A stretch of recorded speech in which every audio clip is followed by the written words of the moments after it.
The number is 3, Chris. Whoa, 3. whoa.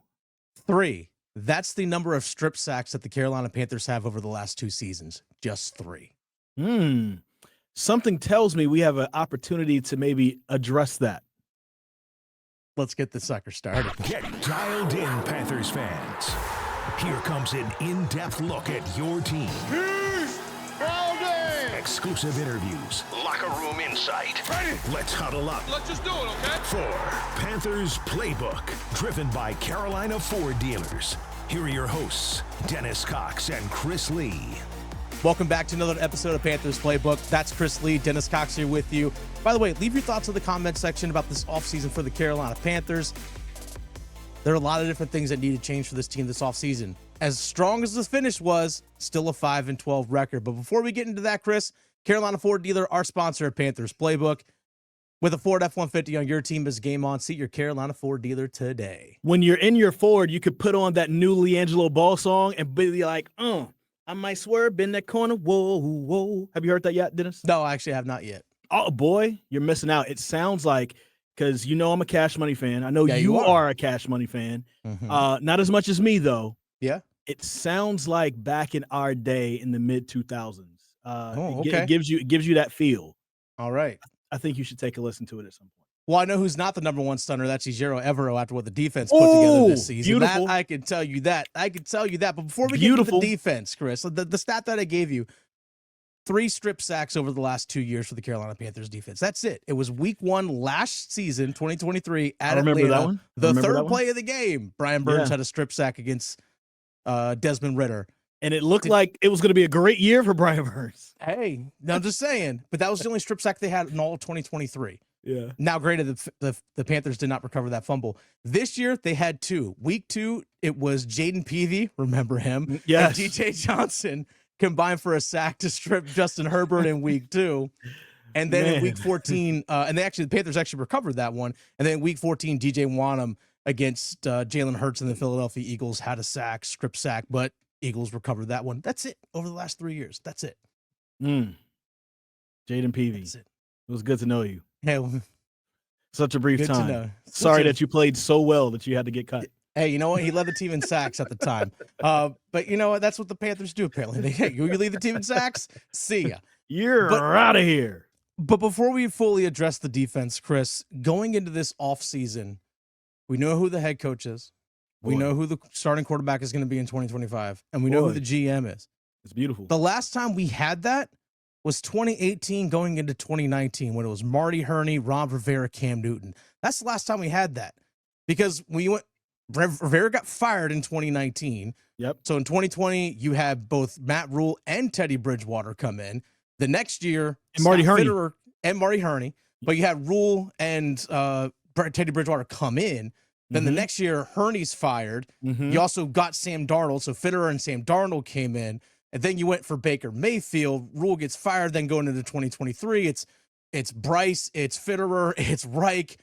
And then Reich is gone. Fitterer's gone. So now you come in with Dan Morgan, Dave Canales, and Bryce Young into this year. And for once, Chris, we might actually have a quiet offseason.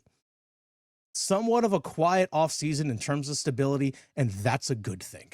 Yes, at what you're talking about, head coach, defensive coordinator, offensive coordinator, and quarterback all together, and general manager, because that's big. And I think it's needed. I don't necessarily agree with the defensive coordinator portion.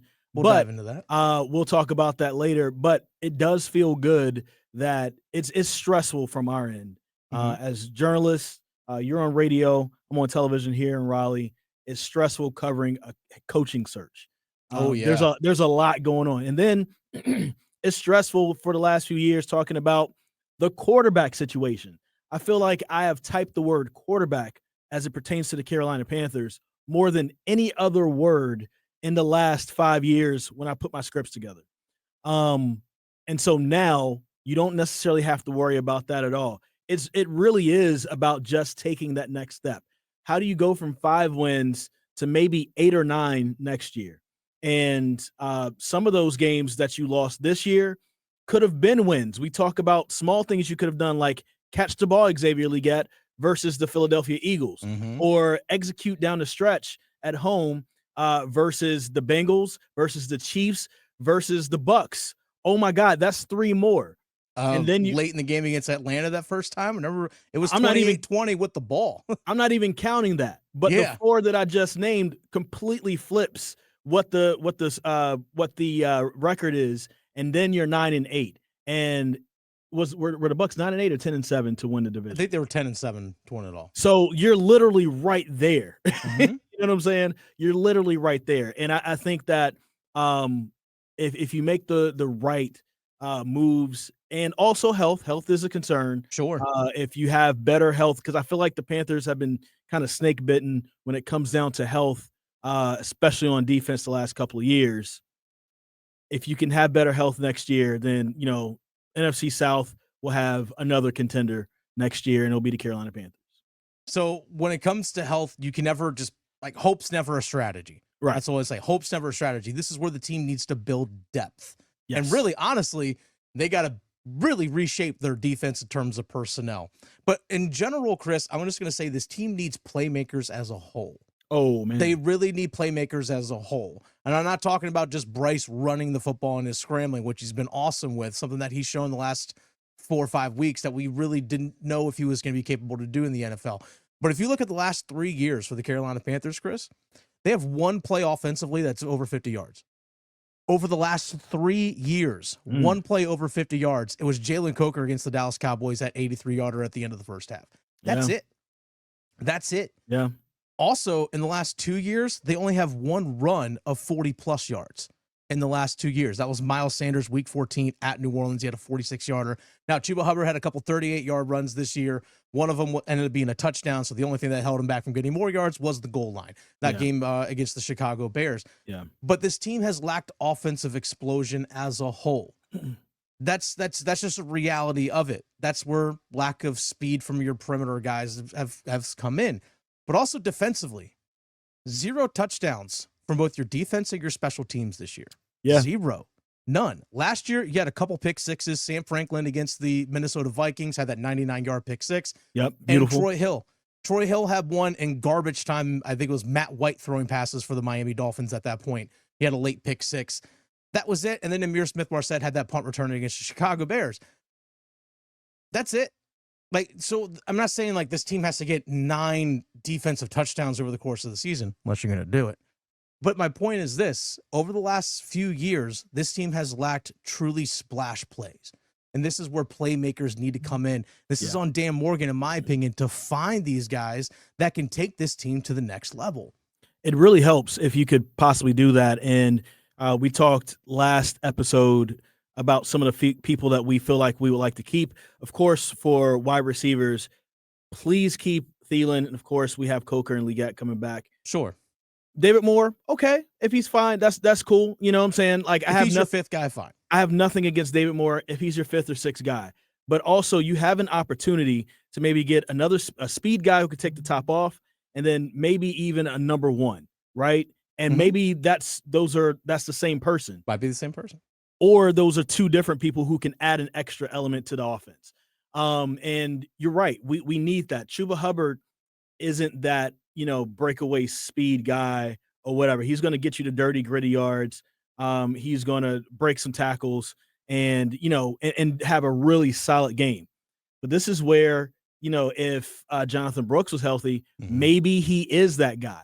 And I think he still could potentially be that guy. It was interesting to hear from players as he was getting healthy and coming back before those 3 games saying, coming off of this ACL, he's a little bit faster than Chuba Hubbard. And they see it in practice. Yeah. And so if he's able to retain some of that speed still after the second ACL tear, that'll be great. And it helps out that situation with the Carolina Panthers. A few times this year, I said I wish that the run game was a little bit more creative. Maybe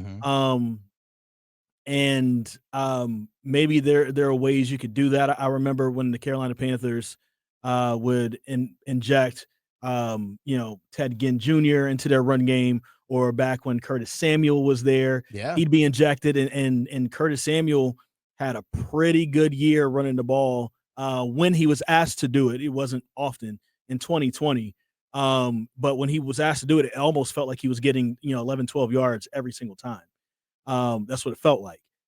So, maybe you can figure out new ways and new wrinkles to throw in there to, have people kind of use their skill sets.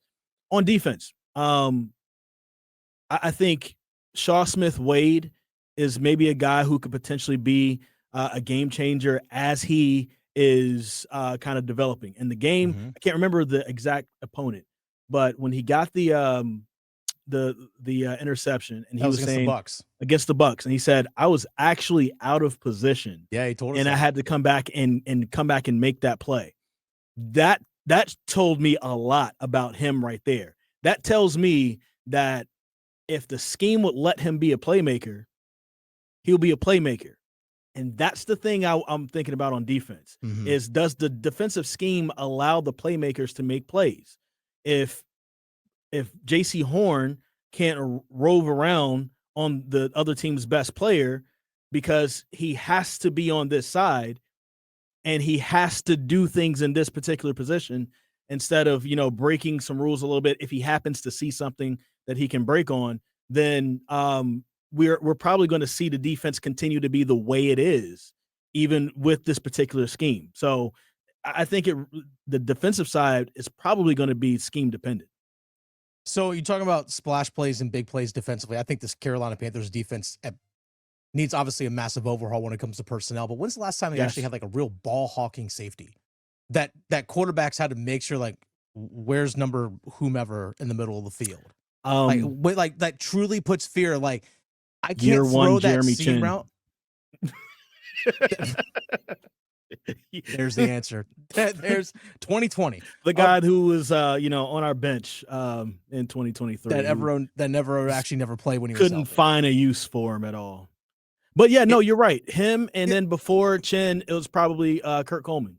Yeah, those are the guys. Like, they need someone that actually a quarterback can say, I can't throw this seam route right here because that guy's in the middle of the field. Like, you have to make sure that you have someone like that. I think they need that for sure. Obviously, the defensive front is going to get a big boost with Derrick Brown coming back. I think A'Shawn Robertson should be kept, but you still need to add more and improve on your defensive front. But we actually look at the last couple of years for the Carolina Panthers. Last season, they averaged 0.6 takeaways a game as a team. 0.6 takeaways per game as a team. That's dead last in the NFL. This year as a team, they averaged 1 turnover forced per game. That's tied for 20th in the NFL. Even go back to 2022, even before Evero got here, 1 turnover per game, which at the time was 26th in the NFL. You go to interception percentage, talk about playmakers on defense. And J.C. Horn had 1 interception this year, Pro Bowl season, but this team doesn't get a lot of turnovers. 2024, this season, 1.7% is the interception thrown percentage by opposing quarterbacks. So the amount of passes that they throw interceptions versus number of passes thrown. What's that percentage? 1.7%, 24th in the NFL. Last year, 2023, was 1.66%, 24th in the NFL. So very, very similar. Go to sacks. We mentioned how the only one had 3 strip sacks over the last 2 years. You had Brian Burns last year. You had Derrick Brown last year. You had Frankie Louvu last year. You always talk about the personnel was so much better last year. Well, they still couldn't get to the quarterback. Last year in sack percentage, so not talking overall sacks, sack percentage, Carolina Panthers were 31st in the NFL. This year, 29th in the NFL. Actually, their sack percentage this year was better than it was last year. Yeah. Sack percentage is all based on number of dropbacks and number of sacks. It's a percentage, not an overall total. My point is this. People can argue about the personnel and stuff from last year. Yeah, it was better last year. But statistically, still wasn't great overall. Don't throw me out yards. That don't mean anything. Yards don't mean nothing in this league if you can't get stops in the red zone and if you can't make turnovers on defense. Those are the key things that this defense has struggled with over the last couple of years. It's just straight facts. Yeah. And I think, when it comes down to what we need as far as pass rush, that helps out a lot. I think that when you have a line 4 or 5 guys, hopefully 4 guys who can get after the quarterback and also make some movement at the line of scrimmage. That's the other thing that I want to see from the defensive line is that in every other team's 4th and short or 3rd and short situation where you just need that yard or it's goal to go.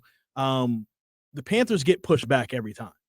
Oh, yeah. Every time. Like, I never have faith that they will get the stop. And so how do you – and, of course, that's in Derrick Brown's absence. So with Derrick Brown now, how do you, create a situation where now you have guys who can move that pile the other way and, create havoc in the backfield? And that's another thing we don't see a lot. Tackles for loss. You don't see a lot of tackles for loss or folks meeting, running backs or wide receivers off of a screen in the backfield a lot. You don't see that a lot for the Carolina Panthers.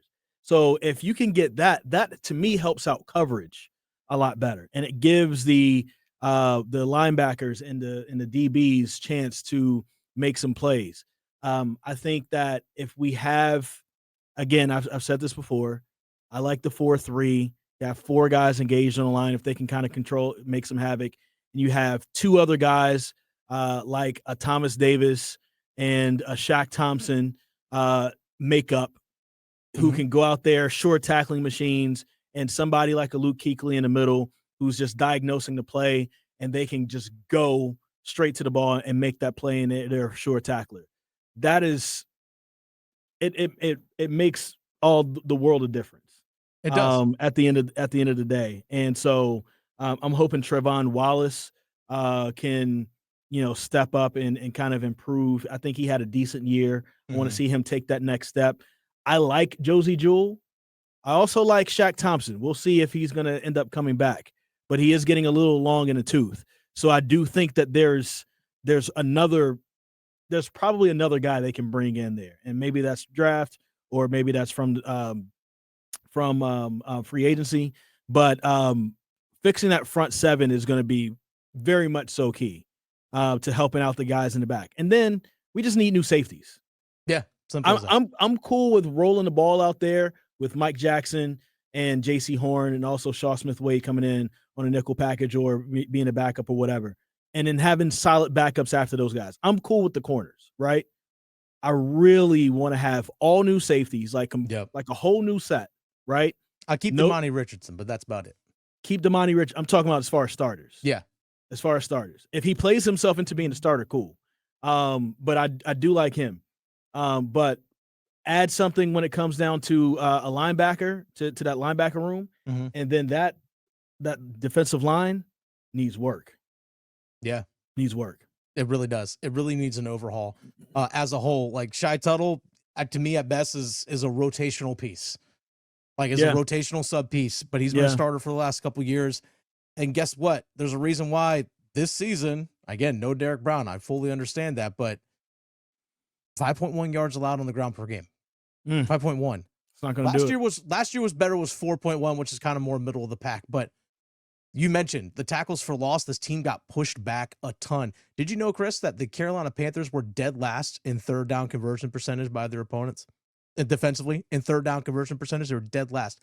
50% of the third down attempts by opposing teams, the other team converted. It was just 50%. Felt like it was just 50%. It felt like again 75%. It felt like 75% of the time. That also factors in 3rd and 1 and 3rd and 17. So you're factoring all that into existence. But they're the only team. Still, because we saw against the Falcons, so a smooth 3rd and 20. Yeah, and they score off of that. Yeah, 3rd and 20. Now last year they were at 38%, which was about 14th in the NFL. So last year they were middle of the pack in 2023 season. And again, that 2023 season, you didn't have Shaq Thompson either, like you didn't have this year. Actually, he played more games this year than he did last year. And also you missed a J.C. Horn a bunch in 2023 as well. So my point, wrapping up on this, Dan Morgan, you got to be aggressive with turning this defense over in terms of personnel. You really have to defensively. And he will. And if you're keeping Evero, find guys that actually do fit the outside linebacker role, not guys like Jadeveon Clowney, who's an edge rusher dropping into coverage because he's a quote-unquote outside linebacker in this system. We saw Brian Burns dropping into coverage last season. That's not their skill set. That's not what these guys do. So that's the whole point of either find the guys that truly fit your scheme or adjust the scheme to fit the guys that you have. Bingo. That's something that we have not seen. That's the last part, because how do you have Jeremy Chin and you can't find a spot for him on the field. Yeah. That's the part for me. And that's also one of the I didn't articulate well the last time we talked about Evero. One of the reasons why I feel like he should go, but that is another one of those reasons. I don't feel like he makes the correct adjustments, right? And we've talked about that before. I think as of late, he started doing more stunts and twists, but still not to a level that, you would, want to see on your defensive line. Mm-hmm. And I also just don't feel like he puts guys in positions to do what they're best at doing. I do feel like there's another level of JC Horn that could be unlocked that we just have not seen. Oh, yeah, I agree. And we noticed that it's probably the same for Shaw Smith-Wade, just based off of what happened in that Bucs game. So what else are we not seeing from other folks out there because of this game? That's one of the reasons why I'm just like, I just don't know. You know what I'm saying? Like, I don't know if this guy is capable of getting the most and the best out of the guys that he has available to. That's something they have to figure out. You have to figure it out fast, because if the offense, which we hope improves, which most of the guys starting offensively should be back. Yep. There might be a couple tweaks in terms of another receiver, maybe another depth running back, maybe another tight end to go along with possibly Tremble, and obviously JT Sanders coming back, maybe a new starting center. But the offense, for the most part, is going to be coming back intact. Mm-hmm. Defensively, if they just get to average, that's all I ask. If they just get to average defense, this team will probably win a lot more than 5 games next year. Simple as that. Simple as that. It'll be interesting to see. And then as far as them saying that Evero is coming back, I'm not going to hate on it. I'm not going to sit back and sulk or, try to put the team down or anything like that. Right. They clearly know what's going on inside of that facility more than what I do. Right. I just hope that Canales is making the right decision. But they're here, though. They're here. They're right here. But I also hope that they're here. They got to be here. Dubs. We got to be here. Like we've been here too much. They've been Louisville way too much.